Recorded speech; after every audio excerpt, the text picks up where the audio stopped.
하나님은 우리를 사랑하십니다. 그리고 우리는 지금까지 살면서 그 하나님의 풍성하신 사랑을 받았고 또 앞으로도 그 풍성하신 하나님의 사랑을 받으며 살아갈 것입니다. 그렇다면 우리가 지금까지 받은 하나님의 사랑들은 과연 어떤 것들이 있을까요?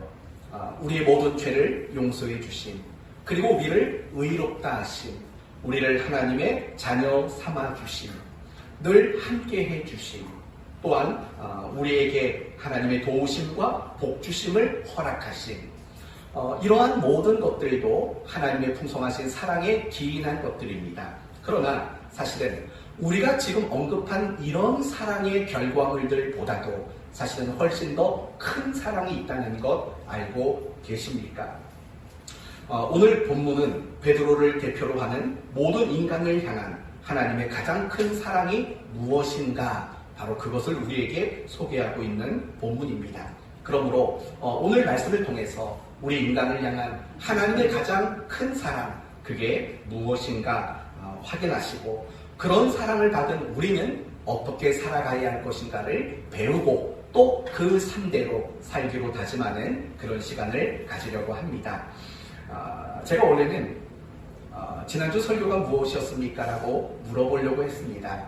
그런데 물어볼 필요가 없습니다. 우리 문집사님께서 대표기도 하는데 지난주 설교를 다 요약해 놓으셨습니다. 우리는 하나님을 경험하는 일이 중요하다. 그리고 우리가 그 하나님을 경험하는 가장 중요한 필수적인 방법은 뭐라고 했죠? 하나님 말씀에, 그분의 뜻 앞에 우리가 순종하는 것이다. 이걸 우리는 지난 시간 살펴보았습니다. 그렇다면 여러분은 어떻습니까? 지난 한 주간을 사시면서 정말 하나님 앞에 순종하고 그래서 하나님을 경험하는 그런 한 주간을 보내오셨습니까? 앞으로도 그러셔야 합니다. 매일매일의 삶이 순종이 있고 또 그 순종을 통해서 하나님과 하나님의 일하심을 경험하는 그런 인생이 되기를 여러분은 날마다 소원하고 또 그렇게 살아가는 여러분이 되셨으면 좋겠습니다. 예수님께 부르심을 받고 베드로가 그 예수 소개하고 있습니다. 먼저 8절을 봅시다. 8절을 보시면 순종을 통해서 놀라운 하나님의 일을 경험했던 베드로가 가장 먼저 한 일을 소개합니다. 베드로가 가장 먼저 한 일, 뭔가 한번 보십시오. 베드로가 가장 먼저 한 일이 뭐죠? 예수님의 무릎 앞에 엎드리는 일. 그리고 나서 뭐라고 고백했습니까? 주여, 나를 떠나소서, 나는 죄인입니다. 라는 고백을 하는 일. 이 두 가지가 베드로가 가장 먼저 한 일입니다. 예수님의 무릎 아래 엎드리는 일, 그리고 나를 떠나십시오. 왜냐하면 나는 죄인이기 때문입니다. 다르게 말하면 나는 죄로 물든 사람입니다. 나는 죄가 본질인 사람입니다. 나를 떠나셔야 합니다. 라고 고백하는 일을 베드로가 가장 먼저 했습니다. 그런데 정말 중요한 것은 무엇이냐면 지금 베드로가 자신을 죄인이라고 고백하고 있지 않습니까? 이 죄인이라는 그 고백이 무엇이냐면, 어떤 의미가 있냐면 제자로서의 삶의 출발점이 되는 역할을 했다라는 겁니다. 베드로가 자기가 죄인이라는 고백을 했을 때 예수님은 말씀하셨습니다. 무서워하지 말라. 이제 후로는 네가 사람을 취하리라. 이건 제자로서 부르시는 장면인 겁니다. 그렇기 때문에 이런 의미로 본다면 베드로가 자신을 죄인이라고 인정하고 고백하는 그 순간이야말로 그가 이제는 비로소 제자로서의 삶을 출발하게 되는 출발점이고 시작점이 되었다라는 것을 우리는 알 수 있다는 겁니다. 우리도 사실은 마찬가지입니다. 우리는 구원을 받았습니다. 그리고 하나님 나라의 백성이 되었습니다. 그리고 우리는 신자가 되었고, 그리고 우리는 그리스도인이 되었습니다. 이 모든 것들의 출발점, 우리가 하나님 나라 백성이 되고 우리가 구원을 받고 우리가 신자가 되고 그리스도인이 되는 이 모든 것들을 가능하도록 만들었던 원인은 과연 무엇일까요? 그 출발점은 하나님이 우리에게 은혜를 베푸셔서 내가 죄인이라는 사실을 깨닫고 그것을 하나님 앞에 인정하고 그것을 하나님 앞에 고백하는 그 일이 있었기 때문이라는 겁니다. 간단히 말하면 그거죠. 내가 죄인이라는 사실을 깨달았기 때문에 우리가 구원을 받은 거고 하나님 나라 백성과 신자와 그리스도인이 될 수 있었다라는 말입니다. 만약에 우리가 내가 죄인이라는 사실을 깨달지 못했다면, 그것을 인정하고 그것을 하나님께 고백하지 않았다면 우리는 결단코 구원받지 못했을 것이고 하나님 나라 백성 또한 될 수 없었을 것입니다. 죄인임에도 불구하고 내가 죄인이라는 사실을 알지 못하고 살아가는 그런 삶으로 우리의 삶은 이어질 수밖에 없었을 것입니다. 왜냐하면 죄의 문제가 해결되지 않고는 하나님의 백성이 될 수가 없기 때문입니다. 죄의 문제가 해결되지 않고는 우리 모두가 구원을 받을 수 없기 때문입니다. 이렇듯이 우리가 구원을 받고 하나님 나라 백성이 되고 신자가 되고 그리스도인이 되는 것, 내가 신앙을 가질 수 있는 그 첫 출발점, 그것은 바로 내가 죄인입니다 라는 사실을 깨닫고 인정하고 고백하는 바로 그 순간이라는 사실을 본다면, 오늘 베드로가 제자가 될 수 있었던 그 출발점 역시 죄인이라는 인정과 고백이었던 것처럼 우리도 내가 구원받은 자로서, 내가 성도로서 그리스도인으로서 살 수 있었던 이 신앙의 출발점도 역시 내가 죄인이라는 사실을 깨닫고 인정하고 고백하는 그 순간이었다라는 것이 너무나도 분명하게 되는 겁니다. 그러나 우리가 잊지 말아야 할 것이 하나 있습니다. 그것은 무엇이냐면 내가 구원을 받고 하나님 백성의 삶의 출발점, 그것이 죄인이라는 사실을 깨닫고 고백하는 것이었는데 정말 중요한 것은 무엇이냐면 내가 신앙을 출발하기 위해서만 내가 죄인이라는 것을 깨닫고 고백하는 것이 필요한 것은 아니라는 겁니다. 분명히 내가 신앙이라는 것을 가지고 그 신앙생활을 시작하기 위해서는 내가 죄인이라는 것을 인정하고 고백하는 행위가 필요합니다. 그러나 내가 신앙을 가진 이후에도 여전히 내가 죄인이라는 사실을 인정하고 고백하는 일, 그것은 너무나도 중요한 일이 된다는 겁니다.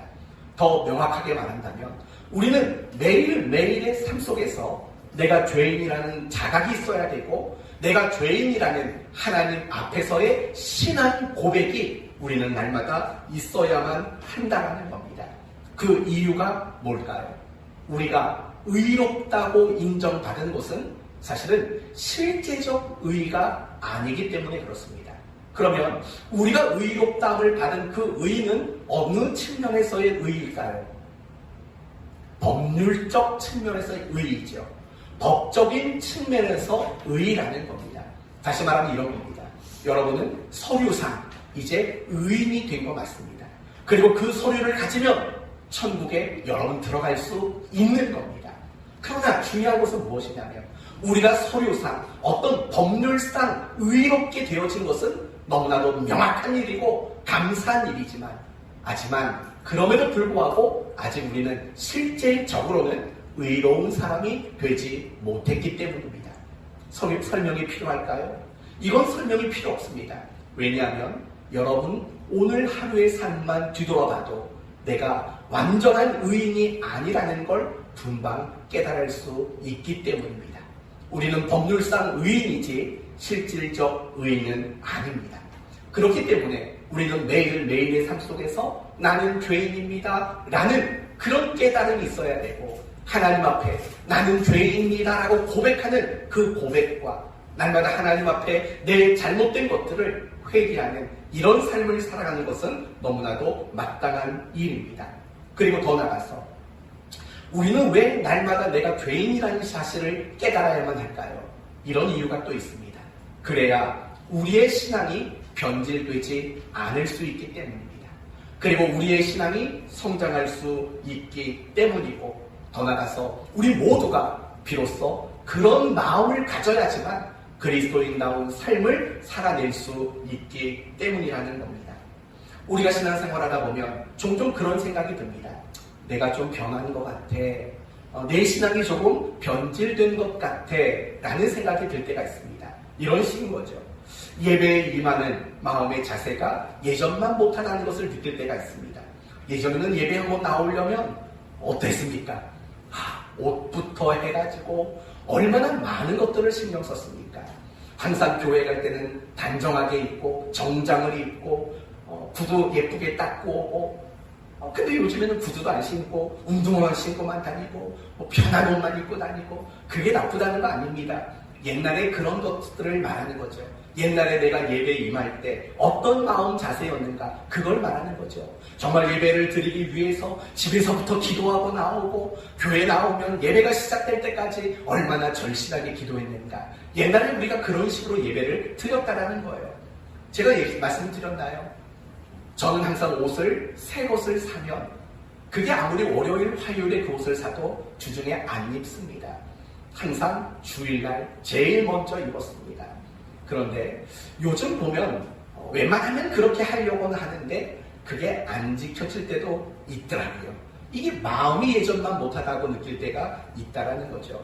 우리가 사모하는 마음, 또 어떤 열정 이런 걸 생각해 봐도요. 참 예전만 못했다라는 생각도 사실은 참 많이 듭니다. 교회와 우리 성도들을 생각하는 마음도 가만히 생각해 보면 예전만 못하다 이렇게 생각될 때가 사실은 있지 않습니까? 옛날에는 맨날 하루를 살면서도 교회 생각이 그렇게 많이 났는데 요즘에는 교회 생각은 예배하는 날밖에 안 납니다. 옛날에는 우리 성도들 그 성도 어떻게 지내고 있을까 참 궁금하고 관심도 많이 갔는데 요즘에는 그런 성도들에 대한 마음도 예전만 못하다라고 그렇게 느껴질 때도 사실은 많이 있다라는 겁니다. 이런 것들을 본다면 참 어쩌면 우리는 신앙이 많이 변질되어 있는 건 아닌가라는 이런 생각을 안 할 수가 없는 거죠. 그렇죠. 그 이유가 뭘까요? 우리의 신앙이 이렇게 변질되는 이유가 과연 뭘까요? 바로 그 문제도 여기에 있는 겁니다. 내가 죄인이라는 인식이 갈수록 없어지는 것과 무관하지 않다라는 겁니다. 여전히 나는 못났고 여전히 나는 부족하고 여전히 나는 연약한 존재라는 사실을 인식하지 못하는 것과 무관하지 않습니다. 이것을 팔복에 나오는 표현으로 바꾼다면 심령의 가난함이 사라지고 있기 때문입니다. 또한 애통하는 마음이 내 마음 속에서 사라지고 있기 때문이라는 겁니다. 바로 그런 것들이에요. 내가 죄인이라는 그런 분명한 자각과 인식과 하나님 앞에서의 부끄러움과 하나님 앞에서의 면목 없음 이런 식의 마음들이 우리 마음에서 사라지기 때문에 우리는 신앙이 달라지고 변질되고 소홀해지고 열심과 사모하는 마음과 갈급한 마음들이 많이 사라질 수밖에 없다는 겁니다. 사랑하는 성도 여러분, 한번 생각해 보세요. 여러분은 나는 죄인입니다 라는 이 분명한 의식을 가지고 하루하루를 과연 살아가고 계십니까? 여러분은 지난 한 주간을 살면서 하나님 앞에 정말 눈물 흘리며 회개해 보신 적이 있으십니까? 눈물이 없다고 쳐도 매일매일 잠들기 전마다 하루를 돌아보면서 내가 잘못한 것에 대한 깨달음 그리고 하나님 앞에서의 회개 이런 시간들이 여러분에게 있었는지 한번 생각해 보십시오. 물론 그런 분도 분명히 계실 겁니다. 매일 기도할 때마다 하나님 제가 오늘도 또 못났습니다. 내가 오늘도 또 죄를 지었습니다. 저는 죄인입니다. 이렇게 깨닫고 기도하는 분도 계실 겁니다. 그러나 반대로 한 주간을 살면서 내가 죄인이라는 사실을 단 한 번도 인식하지 못하고 한 주간을 산 그런 분들도 분명히 있을 거라는 겁니다. 그러면 천만 다행이죠. 그 정도만 해도 심지어 이런 분도 있을 겁니다. 지금 저는 여러분에게 죄인이라는 사실을 말하고 있습니다. 그게 기쁜 나쁜 겁니다. 아니 맨날 목사님은 왜 나한테 우리한테 죄인이라고 말해? 그게 못마땅하고 그게 기분 나빠하는 성도들도 굉장히 많습니다. 왜 이렇게 말합니까? 성도들이 싫어하는 설교가 몇몇 설교가 있다지요? 첫째, 헌금해라 라는 설교. 둘째, 전도 좀 해라. 그냥 전도만 하라고 말하면 괜찮은데 맨날 이런 말을 하죠. 늙은 닭이 알 낳는 건 맞냐? 뭐 이런 말. 이런 말 하니까 더 기분 나빠요. 그리고 또 하나의 설교. 당신들 회개하십시오. 죄인입니다. 우리는 이런 설교를 성도들이 굉장히 싫어한다라는 말이 나온다는 것은 성도들이 가지고 있는 보편적인 생각들이 다 그런 것들이라는 거죠. 물론 우리 교회 성도들은 그렇지 않을 거라고 생각합니다. 우리 모두는 죄인입니다 라고 말하면 이렇게 말할 성도들이죠. 맞습니다. 우리는 목사님이 말하는 죄인보다 더 심각한 죄인입니다. 다들 이런 생각 가지고 있는 거 맞지요? 네, 꼭 그러셔야 해요. 여러분, 그 마음, 내가 죄인이라는 마음이 없으면은요, 우리의 신앙은 느슨해질 수밖에 없고 신앙이 변질될 수밖에 없는 거예요. 이 점을 두 가지로 여러분에게 한번 설명을 드릴게요. 첫째는 이스라엘의 첫 번째 초대 왕이 누구였습니까? 사울 왕이었습니다. 사무엘상 10장 말씀을 보시면 하나님이 사무엘 선지자를 사울에게 보냅니다. 그리고 남들 몰래 기름을 부어서 그를 왕으로 내정을 하십니다. 그리고 사무엘상 11장에 넘어가 보시면 이제 제비뽑기를 합니다. 그 제비뽑기, 어느 지파냐, 어느 가문이냐, 이런 식으로 제비를 뽑다 보니까 마지막에 왕으로 제비 뽑힌 사람이 누구였냐면 그게 바로 사울이었던 겁니다. 그 사울의 이야기 속에 나오는 장면에 이런 장면이 있습니다. 사울이 왕으로 제비를 뽑혔는데 사람들이 사울을 찾아도 보이질 않는 겁니다. 왜 안 보였을까요? 사울이 숨어 있었기 때문입니다. 진보다리 속에 숨어 있었다. 그렇게 묘사가 됩니다. 그리고 사무엘상 12장으로 넘어가 보면 사울이 어디에 있었는 줄 아십니까? 왕궁에 있었던 게 아니고 왕의 자리에 있지 않았습니다. 자기 밭에서 소를 가지고 밭을 갈고 있는 장면이 그 다음 장에 소개가 됩니다. 이상하지 않습니까? 아니, 자기가 왕으로 뽑혔습니다. 진보다리에는 왜 숨습니까? 왕으로 뽑혔는데 왜 밭이나 갈고 있습니까? 이유는 간단한 거죠. 뭘까요? 나는 왕이 될 자격이 없다라고 그는 생각한 거죠. 나는 왕이 될 자격이 없습니다. 정말 겸손하고 훌륭한 마음을 가지고 있었던 겁니다. 그러나 시간이 조금 지난 후에 사울 왕은 완전히 딴 사람이 됩니다. 너무나도 교만한 사람이 되고 하나님을 거역하는, 그래서 하나님께 버림받을 수밖에 없는 사람으로 전락하고 맙니다. 이유가 뭘까요? 왜 그렇게 겸손하고 그렇게 훌륭했던 사울이 그렇게 교만하고 하나님을 거역하는, 그래서 버림받을 수밖에 없는 사람으로 그렇게 변질된 이유는 뭘까요? 바로 이런 것들이죠.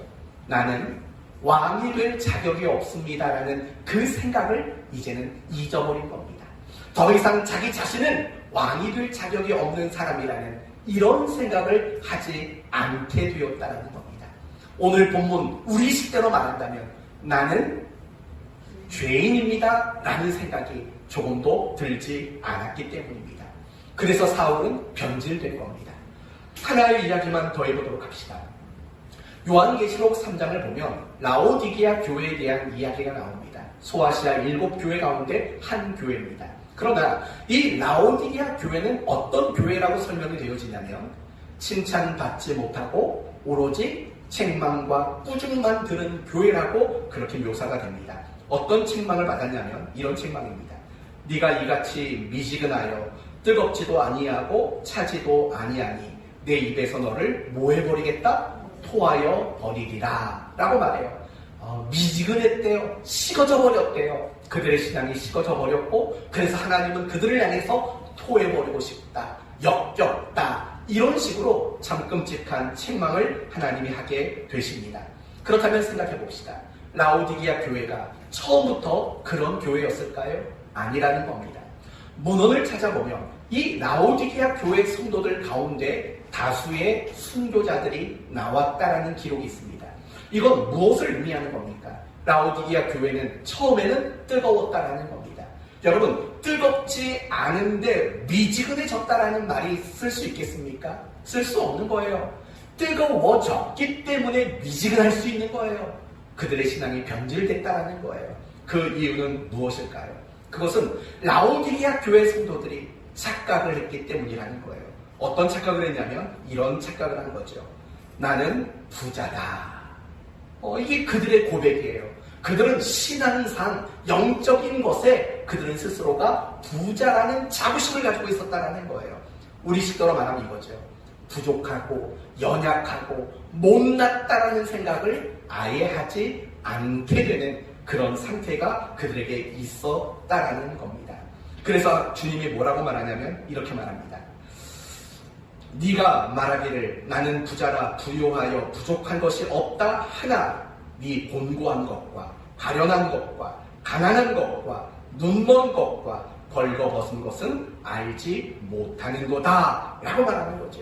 그러니까 우리식대로 말하면 그거예요. 오늘 본문대로 말하면 나는 죄인입니다 라는 그 생각과 그 인정함이 그들에게는 전혀 없었다는 것입니다. 바로 그 결과가 무엇이냐면 신앙의 변질입니다. 그렇게 겸손하고 훌륭했던 왕이 교만하고 하나님을 거역하는 왕이 되는 것, 또 그렇게 뜨거웠던 교회와 성도들이 미지근하게 식어져 버린 것, 이런 모든 변질의 원인은 나는 죄인입니다. 나는 못났습니다. 나는 부족합니다. 나는 연약합니다. 라는 이런 인식과 인정과 자기 고백, 이것이 없을 때 이런 신앙상의 변질들이 일어날 수밖에 없다라는 겁니다. 우리도 마찬가지입니다. 우리도 자꾸 왜 신앙의 변질이 올까요? 왜 마음이 자꾸 달라질까요? 왜 예전만 못하다라는 생각이 들까요? 이유는 간단해요. 이걸 잊어버린 거죠. 나는 죄인입니다. 나는 부족합니다. 나는 연약합니다. 나는 아직도 못났습니다. 라는 이 자기 인식과 고백이 우리의 삶에서 사라지고 있기 때문에 우리는 그 사라진 것만큼 우리의 신앙은 변질될 수밖에 없다는 겁니다. 여러분은 사도 바울을 잘 아실 겁니다. 그는 변함이 없었습니다. 그는 한결같았습니다.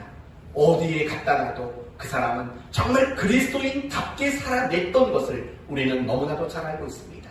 그럴 수 있었던 이유가 뭘까요? 바울에게는 나는 죄인입니다라는 이 사실이 분명했기 때문인 겁니다. 디모데전서 1장 15절에 이런 고백이 나옵니다. 미쁘다 모든 사람이 받을 만한 이 말이요. 이게 중요해요. 모든 사람이 받을 만한 이 말이요. 그래서 뭐라고 말하냐면 이렇게 말을 합니다. 죄인 중에 내가 괴수니라. 여러분, 바울의 고백이에요. 이 고백은요, 옛날에 내가 죄인 중에 괴수였다는 고백이 아니에요.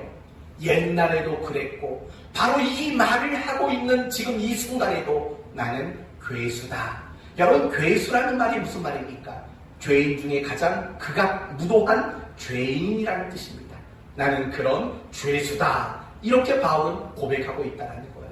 바울의 그 한결같음, 바울의 그 변함없음, 바울의 그 그리스도인다운 모습, 이 모든 것들이 뜻밖에도 나는 죄인이라는 분명한 깨달음과 인식과 고백함, 그것이 바울의 그 신앙을 변질되지 않도록, 그 신앙이 한결같이 불타오를 수 있도록 만들었던 가장 중요한 원인이 된다라고 성경은 말하고 있는 겁니다. 사랑하는 성도 여러분, 잊지 마십시오. 우리는 죄인입니다. 죄인이 아닌데 죄인이라고 억지로 말하는 게 아닙니다. 우리는 죄인이에요. 부족해요. 늘 못났어요. 늘 실수가 많아요. 그래서 우리는 날마다 심령이 가난할 수밖에 없고, 날마다 애통하는 자가 될 수밖에 없고, 우는 자가 될 수밖에 없는 우리라는 내 존재를 여러분은 빨리 깨달으셔야 돼요. 그리고 그 깨닫는 마음, 내가 죄인이라는 그 분명한 확신이 늘 식어지지 않도록 매일매일의 삶에서 하나님 앞에 회개하는 시간을 철저히 놓치지 않는 그런 지혜로운 신앙의 모습들이 우리에게 필요하다는 거예요. 사랑하는 성도 여러분, 여러분에게 권면합니다. 여러분이 어떤 잘못을 했을 때 그 즉시 하나님 앞에 회개하는 시간을 가지셔야 합니다. 그리고 여러분이 적어도 하루를 살고 하루를 마무리할 때 어느 한 시간에는 여러분이 하루의 삶을 돌아보면서 그 잘못된 것들을 하나님 앞에 고백하고 회개하는 이 시간들을 반드시 가질 수 있는 여러분이 되시기를 권면합니다. 그럴 때 여러분은 변질되지 않아요. 그럴 때 여러분은 더 그리스도인다운 모습으로 분명히 살아갈 수 있게 될 줄로 믿습니다. 그런 여러분이 되시기를 예수님의 이름으로 축원드립니다. 그렇다면 이제 다음으로 넘어가 봅시다. 지금 베드로는 말합니다. 나를 떠나소서, 나는 죄인입니다. 이렇게 고백을 했습니다. 그렇다면 그렇게 고백할 수 있었던 이유는 뭘까요? 예수님을 향해서 나를 떠나소서라고 요청하는 이유는 과연 무엇일까요? 이 부분이 사실은 오늘 본문에 있어서 첫 번째 제일 중요한 내용입니다. 그 이유는 베드로가 이제 예수님이 어떤 분인가를 알았다는 겁니다. 그 예수님은 거룩한 분이시고 신성을 가지신 분이라는 사실을 그가 깨달았기 때문인 겁니다. 다시 말하면 바로 그 예수님이 인간의 몸을 가지고 이 땅에 오신 하나님이라는 사실을 그가 깨달았기 때문이라는 거예요. 여러분, 구약 성경을 보면 하나님 앞에 하나님을 만난 자들의 모습들이 구약 성경을 보면 많이 등장을 해요. 그 중에 대표적인 두 가지만 말씀을 드릴게요. 첫째는 이사야서 6장을 보시면 이사야 선지자가 하나님을 보게 됩니다. 하나님을 만나게 됩니다. 그때 이사야 선지자의 모습이 뭐냐면 이런 말을 합니다. 그때에 내가 말하되 화로다 나여 망하게 되었도다.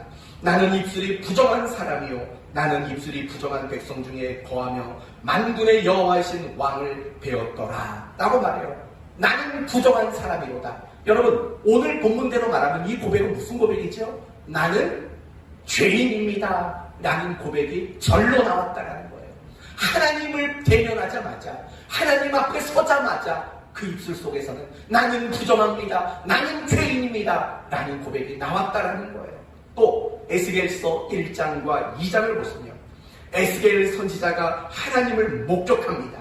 그러고 나서 그의 첫 번째 행동이 뭔지 아십니까? 땅에 엎드려져 라는 말이 등장한다는 겁니다. 그런데 여러분 보세요. 이사야 선지자는 나는 부정한 사람입니다, 죄인입니다 라고 말했죠.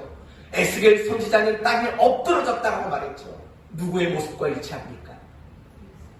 베드로의 모습과 똑같다라는 거예요. 베드로가 예수님의 무릎 아래 엎드렸던 그 모습, 그리고 베드로가 예수님께 나를 떠나소서 나는 죄인입니다 라고 고백했던 그 모습이 하나님을 만났던 사람들에게 나오는 한결같은 공통점이죠. 또 하나의 공통점이 나와요. 10절 말씀을 보시면 세베대의 아들로서 시몬의 동업자인 야고보와 요한도 놀랐습니다. 예수께서 시몬에게 이르시되 그 다음이 뭐예요? 뭐하지 말라? 무서워하지 말라. 여러분, 지금 베드로는 무서워하고 있다라고 이야기를 해요. 사실은 이해가 되지 않아요. 왜냐하면 지금 베드로는 만선을 이루었다고요. 두 배가 가득 찰 정도로 엄청난 고기를 잡았다고요. 만선의 기쁨을 누려야 할 그런 상황 아니겠습니까? 그런데 그에게는 기쁨이 없어요. 고기 많이 잡았다는 행복도 없어요. 도리어 그 기쁨과 행복이 그 마음에 찾아오기도 전에 먼저 어떤 감정이 먼저 드는 거예요? 무서운 마음, 두려운 마음이 그에게 들었다라는 거예요. 그리고 그 무서운 마음이 베드로에게 엎드리게 만들었고 나를 떠나소서라고 요청했고 나는 죄인입니다라고 고백하도록 만들었다라는 거예요. 그 이유는 무엇일까요? 비로소 베드로가 예수님을 거룩한 분으로 신성을 가지신 분으로 이제 깨달았기 때문이에요. 그것이 오늘 본문을 보면 호칭의 모습 속에서도 확인이 될 수 있어요. 먼저 5절을 보시면 5절을 보면 베드로가 예수님에게 어떤 호칭을 썼나 보세요. 시몬이 대답하여 이르되 선생님이었어요. 이걸 우리식대로 말하면요, 어디 가서 모르는 사람 만날 때 그 사람을 우리가 호칭을 뭐라고 하죠? 사장님 이렇게 하잖아요. 아무나 다 사장님이라고 부른다고요. 사장님 또는 그냥 아무개 선생님 그렇게 부른다고요. 그런 호칭을 썼어요. 5절을 보면. 그런데요, 8절 말씀을 보시면 베드로의 호칭이 갑자기 싹 바뀌어버려요. 8절 보세요. 시몬 베드로가 이를 보고 예수의 무릎 아래 엎드려 이르되 그 다음에 뭐예요? 주여. 예. 주여. 주여. 이렇게 호칭이 바뀌고 있다라는 거예요. 여기서 주여라는 것은요, 최고의 주라는 거예요. 또는 신적 권위를 가진 존재라는 말인 거예요. 결국 무엇이냐면 베드로가 이런 무서움을 가지고 엎드리고 나는 죄인입니다, 나를 떠나소서 이렇게 고백하는 이유는 신적 권위를 느꼈다라는 거예요. 예수님이 바로 그 신적 권위를 가지신 분, 비록 인간이지만 신성을 가지신 분으로 그가 깨달을 수 있었기 때문이라는 거예요. 여기서 우리는요, 굉장히 중요한 한 가지를 발견하게 돼요. 그게 뭐죠 아세요? 내가 죄인이라는 사실을 깨닫지 못하는 이유가 뭔가, 그걸 우리는 발견하게 되는 거예요. 이유가 뭔지 아세요? 하나님 앞에 서지 않기 때문이에요. 말씀 앞에 내가 서지 않기 때문이라는 거예요. 다르게 말하면 내가 신적 권위를 느끼는 자리에 내가 있지 않기 때문이라는 거예요. 이게 굉장히 중요한 거예요. 지금 베드로는요, 그 신적 권위를 느꼈다고요. 신적 권위를 느꼈어요. 예수님이 신성을 가지신 분이라는 것을 느꼈다고요. 그러니까 구약에 있는 이사야나 에스겔이나 많은 사람들이 하나님을 봤을 때 나타내는 태도가 베드로의 모습 속에서 그대로 반영될 수밖에 없었다는 거예요. 바로 이 부분이 중요한 거죠. 내가 왜 죄인이라고 못 느낄까? 죄가 뭔지 모르니까 그럴 수도 있어요. 죄의 기준이 잘못됐기 때문에 그럴 수도 있어요. 그러나 가장 중요한 이유는 신적 권위를 느낄 만한 자리에 내가 있지 않다라는 거예요. 다르게 말하면 이런 거죠. 코람데오라는 뜻 아시죠? 코람데오. 뜻이 뭐죠? 하나님 앞에서. 하나님 존전 앞에서. 하나님 앞에서 라는 뜻인 거예요. 그렇게 안 사는 거예요. 하나님은 분명히 내 삶 속에 함께 하시고 내 삶에 함께 마주하고 계세요. 그런데 내가 인식하기에는 안 계신 분으로만 인식하는 거예요. 분명히 나와 함께 하심에도 불구하고 안 계신 하나님으로밖에는 생각 안 하는 거예요. 우리는 그 신적 권위 앞에 나를 세우는 일들을 하지 않는 거예요. 하나님의 말씀 누가 기록했나요? 성령의 감동으로 하나님이 많은 사람 40여 명의 인물을 통해서 성경을 기록했다고요. 이 말씀 앞에서는요, 하나님의 신적 권위가 임할 수밖에 없어요. 나타날 수밖에 없다고요. 그 앞에 나를 세우지 않는 거예요.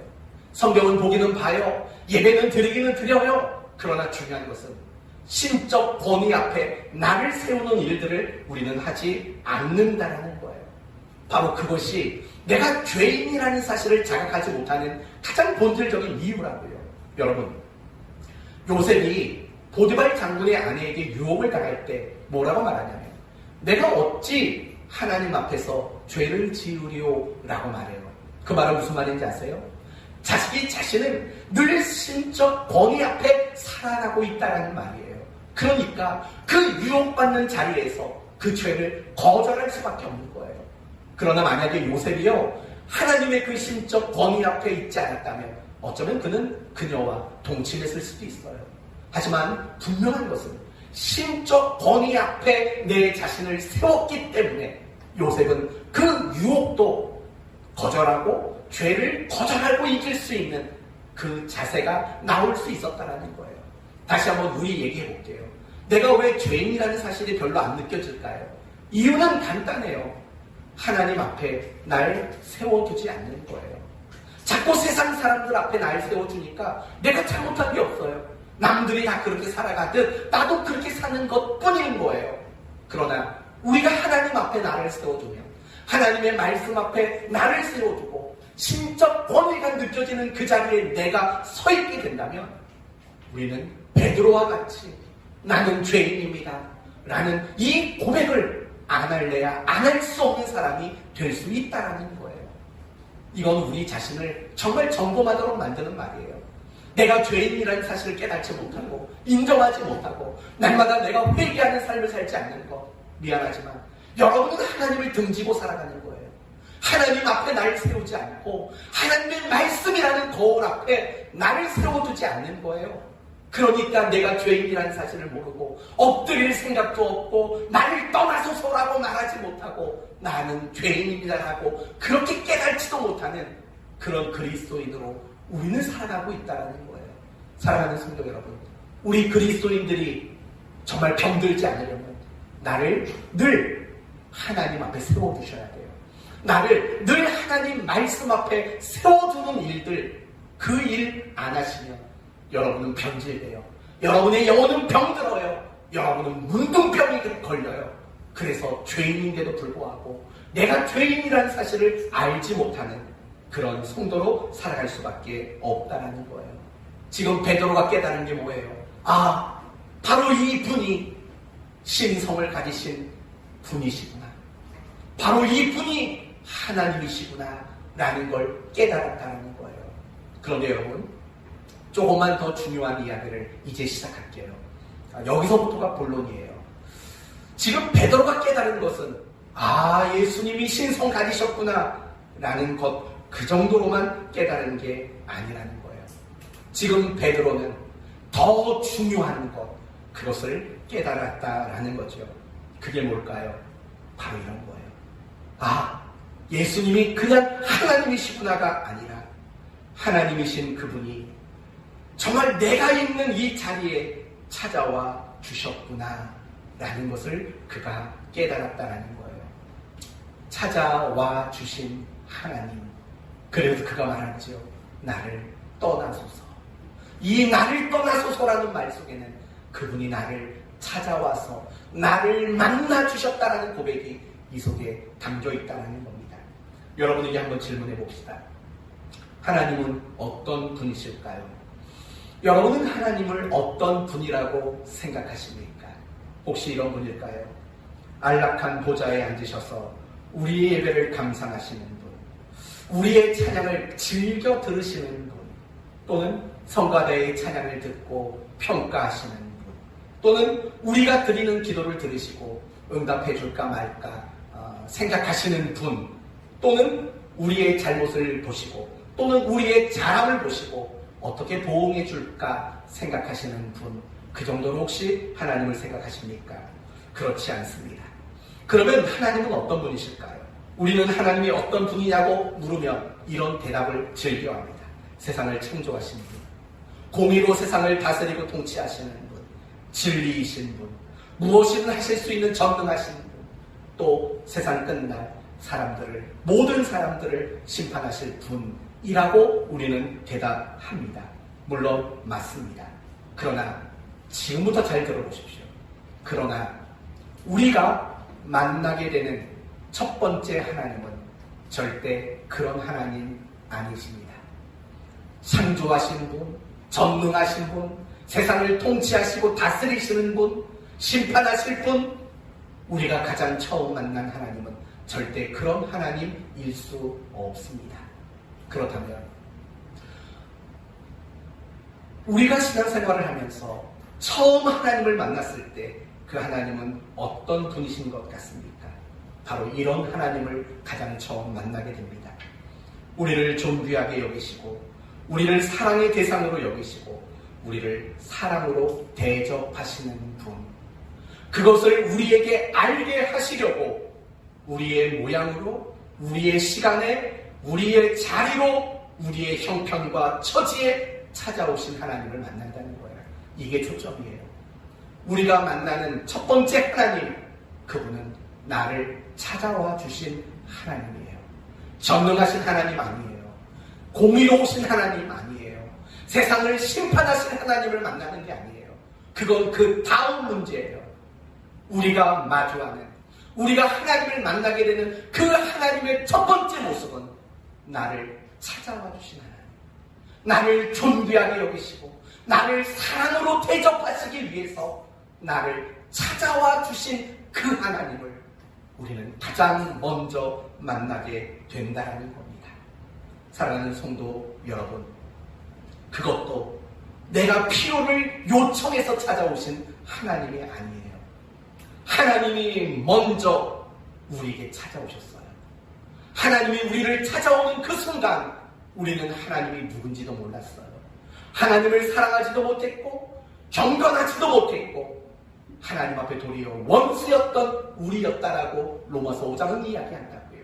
그런 우리를 우리가 필요하다고 말한 적도 없고 와 주십시오라고 요청한 적도 없음에도 불구하고 그분이 먼저 우리를 찾아와 주신 겁니다. 그리고 우리를 찾아오셔서 우리를 존귀하게 사랑으로 대접해 주시는 하나님, 우리가 만난 첫 번째 하나님은 바로 그런 하나님이시죠. 바로 그것이, 그 하나님이 성육신하신 예수님이라는 겁니다. 바로 베드로가 깨달은 것이 이거죠.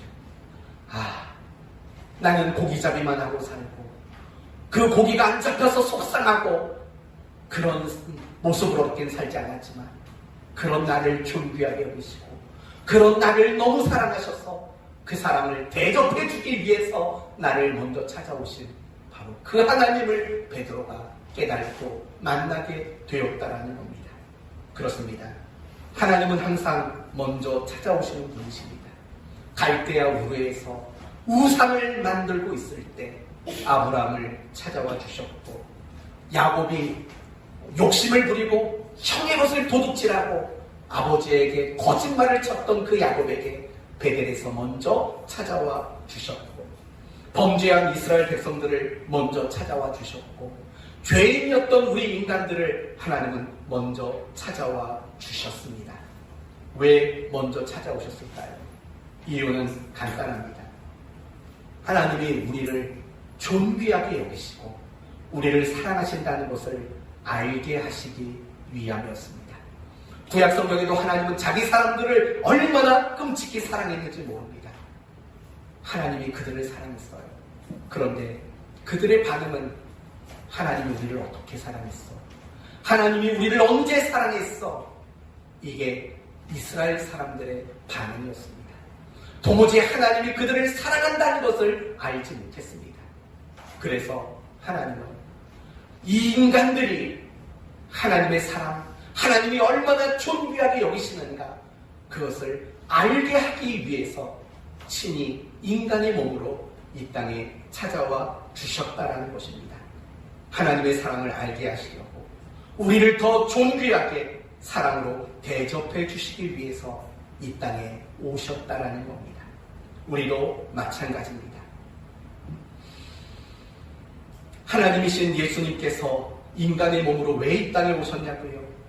그것은 범죄한 죄인이지만 우리를 존귀하고 사랑하셨기 때문에 그 사랑을 우리에게 나타내서 알게 하시기 위해서예요.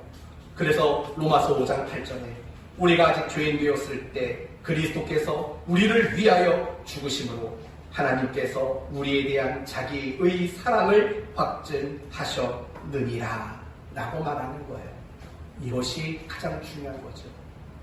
우리가 가장 먼저 만난 하나님은 어떤 하나님이라고요? 우리를 사랑하고 우리를 존귀하게 여기시는 그 하나님을 알게 하시려고 우리를 먼저 찾아오신 하나님이라는 것입니다. 사랑하는 성도 여러분, 그 하나님을 만나면 우리 입술에서 나오는 고백, 나는 죄인입니다. 이 고백이 안 나올 수 있겠습니까? 나를 존귀히 여기시고 나를 사랑하시는 그분이 그걸 알게 하시려고, 그렇게 우리를 대접하시려고 우리를 찾아와 주신 하나님을 만나게 되고 깨닫게 된다면 우리는 나는 죄인입니다 라는 것을 깨달을 수밖에 없지요. 왜냐? 존재의 차이를 비로소 깨달으니까, 신분의 차이를 비로소 깨달으니까, 영광의 차이를 비로소 알게 됩니까? 나는 죄인입니다. 나를 떠나십시오. 이 고백이 나올 수밖에 없는 겁니다. 그리고 나를 먼저 찾아와 주신 그 하나님을 만나게 될 때, 깨닫게 될 때 우리는 우리의 삶이 달라질 수 있게 되는 것입니다. 사랑하는 성도 여러분, 우리는 살다 보면 집착하는 게 너무 많아요. 진짜 너무 많아요. 건강에 집착해요. 정말 건강에 집착해요. 돈에 집착하며 살아요. 어떤 사람에 집착해서 살아요. 어떤 환경에 집착해서 살아요. 그거 말고도 우리가 이 땅을 살아가면서 집착하며 살아가는 것들이 얼마나 많은지 몰라요. 그런데 아세요? 나를 먼저 찾아와서 사랑과 존귀로 대접하시는 그분을 우리가 만나게 된다면 우리는 이 모든 집착에서 벗어날 수 있게 되는 거예요. 베드로를 보시겠어요? 11절을 보시면 그들이 베드로를 육지에 대고 모든 것을 버려두고 예수를 따릅니다. 여러분, 베드로가 어떤 사람이에요? 배에 집착했던 사람이에요. 그물에 집착했던 사람이에요. 물고기에 많고 적음에 집착했던 사람이에요. 세상을 살아가는데 집착했던 사람이라고요. 그런데 나를 찾아와 주신 그 하나님을 만났을 때 비로소 그 모든 집착을 벗어 던져버릴 수 있게 됐다는 것이에요. 우리도 사실은 마찬가지예요.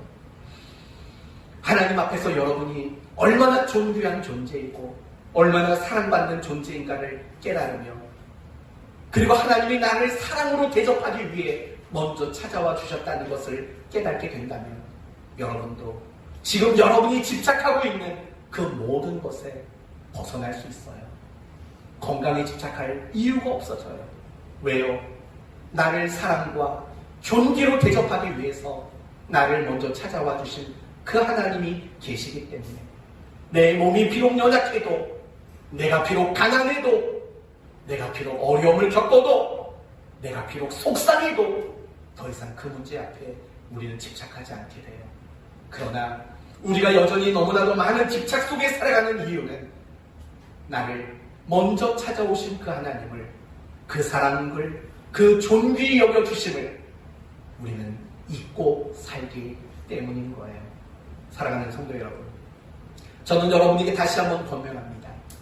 하나님이 여러분을 먼저 찾아와 주셨다는 거, 하나님이 여러분을 사랑하고 있다는 그 확신을 붙잡을 수 있기를 바랍니다. 그것이 모든 것을 이기게 하는 힘이 될 것이고, 그것이 모든 집착에서 여러분을 벗어나게 만드는 힘이 될 것입니다. 먼저 찾아와 주신 하나님, 그 사랑에 감격하셔야 해요. 먼저 찾아와 주신 그 하나님으로 인해 감격하셔야 해요. 너무 놀라운 사건이기 때문에 그래요. 그런 여러분이 되기를 바랍니다. 이제 끝으로 10절만 간단히 보고 말씀을 마치겠습니다. 10절을 보시면 중간에 이런 말이 나와요. 예수께서 시몬에게 이르시되 무서워하지 말라, 이제 후로는 네가 사람을 취하리라 라고 말씀을 하고 계셔요. 성도 여러분, 과연 어떤 의미로 사람을 취하라는 걸까요? 과연 어떤 의미로 나를 따라오라 일까요? 전도하라는 말일까요? 맞지만 의미는 많이 다를 겁니다. 이런 뜻인 거예요. 사람을 낳는 자가 될 것이다 라는 것은 이런 말이에요. 예수님의 성육신을 연장하는 삶을 살아라 라는 말씀인 거죠. 무슨 말인고 하니 이런 말이에요. 하나님이 우리를 사랑하셨고 우리를 존귀히 여기셨잖아요. 그런데 우리는 그걸 깨닫지 못했어요. 그래서 친히 하나님이 우리의 몸을 가지고 우리의 자리에, 우리의 시간에, 우리의 형편에 찾아와 주셨다고요. 그게 성육신 사건이잖아요. 이랬듯이 우리도 모든 사람을 존귀히 여기고 사랑의 대상으로 삼고 그들에게 찾아가 주는 사람이 되라는 거예요. 그래서 그들에게 우리가 찾아가서 그들로 하여금 하나님이 당신을 얼마나 사랑하는가를 알게 하는 삶을 살라고 말씀하시는 것, 그게 바로 사람을 취하리라, 나를 따르라 라는 말씀의 의미가 되는 겁니다. 여러분은 테레사 수녀를 아실 겁니다. 인도의 가장 가난한 사람들이 사는 곳, 가장 멸시와 천대를 받는 사람들이 살아가는 곳인 콜카타라는 빈민가를 찾아갑니다. 그렇다면 이 테레사 수녀가 그 빈민가를 멸시받는 사람들을 찾아간 이유가 뭘까요? 우리가 겉으로 보기에는 가난한 사람들에게 먹을 것을 주고 병든 자들을 치료해주고 그들을 위로해주기 위해 찾아갔을 거라고 생각이 듭니다. 어떤 사람이 테레사 수녀에게 그렇게 물어봤대요. 왜 그런 곳에 가셨습니까? 그럼 우리는 뻔히 어떤 대답을 기대하냐면 가난한 자들에게 먹을 것을 주려고요, 병든 자들을 돌봐주려고요 라는 생각을 우리는 합니다. 그런데 뜻밖에도 테레사 수녀는 이렇게 얘기를 했다고 합니다. 가난을 해결하거나 병을 고치는 것이 아니라 사회적 멸시와 최악의 환경 속에 있다 할지라도 당신은 대접받을 가치가 있는 한 영혼이요 인간입니다. 이 사실을 알려주고 싶어 갔습니다 라고 말했다라는 거예요. 참 이 글을 읽고 이게 바로 성육신하신 주님의 메시지가 아닌가라는 생각을 정말 많이 했습니다. 먹을 걸 주는 게 목적이 아니에요. 병든 자를 고쳐주는 게 목적이 아니에요. 그들에게 찾아가서 그들이 비록 멸시와 천대와 열악한 환경에서 살고 있지만 당신은 대접받을 만한 가치가 있는 사람입니다. 당신은 정말 사랑받기에 합당한 사람입니다. 이걸 알려주기 위해 갔다라는 거예요. 사랑하는 성도 여러분, 바로 이 고백이요, 예수님의 성육신의 연장인 거예요. 바로 이 고백이요, 사람을 취하리라라는 말의 핵심이에요. 바로 이 말이요, 예수님을 따라간다라는 말이에요. 바로 이 말이요, 우리가 그리스도인으로 산다라는 말이라고요. 바로 이 말이요, 진정한 섬김이라는 거예요. 사랑이라는 거라고요. 사랑하는 성도 여러분, 우리가 신앙생활을 하면서 제일 못하는 게 뭘까요? 가장 안 되는 게 뭘까요? 이렇게 말하시겠어요? 예배 참석이요, 새벽 예배요, 매일 성경 읽기요, 매일 기도하기요, 매일 용서하기요, 이게 너무 잘 안 돼요. 이렇게 생각하세요? 네, 그럴 수 있어요. 그런데요, 여러분이, 아니, 우리가 제일 안 되고 제일 못하는 건 뭐냐면 상대방을 존귀하게 여기는 거예요. 상대방을 사랑받을 만한 가치가 있는 사람으로 여기는 거예요. 그걸 제일 못해요. 그리고 우리가 그 사람을 찾아가서 함께 울어주고 함께 웃어주고 그 사람을 인격적으로 대접하고 그 사람을 존중하고 그 사람을 사랑해주고 하는 이 일들을 우리는 제일 못하고 있다고요. 근데 그걸 몰라요. 신앙생활은 굉장히 열심히 하죠. 근데 다 그 열심히 하는 내용들이 뭐냐면 나만 좋고 나만 만족스러운 신앙생활이에요. 그리고 도리어 더 나가서 신앙이라는 이름으로 누군가를 자꾸 통제하려고 하고 누군가를 나로 마음에 드는 사람으로 만들려고 하는 일을 한다고요. 그러지 마세요. 그건 제자가 아니고 그건 그리스도인으로 산다는 의미를 전혀 모르는 사람들이 하는 행동이라고요. 모든 사람을 찾아가세요. 그 사람이 존귀한 사람이라는 거 알려주셔야 돼요. 그 사람이 하나님께 사랑받을 만한 사람이라고 알려주셔야 돼요. 어떻게 해요?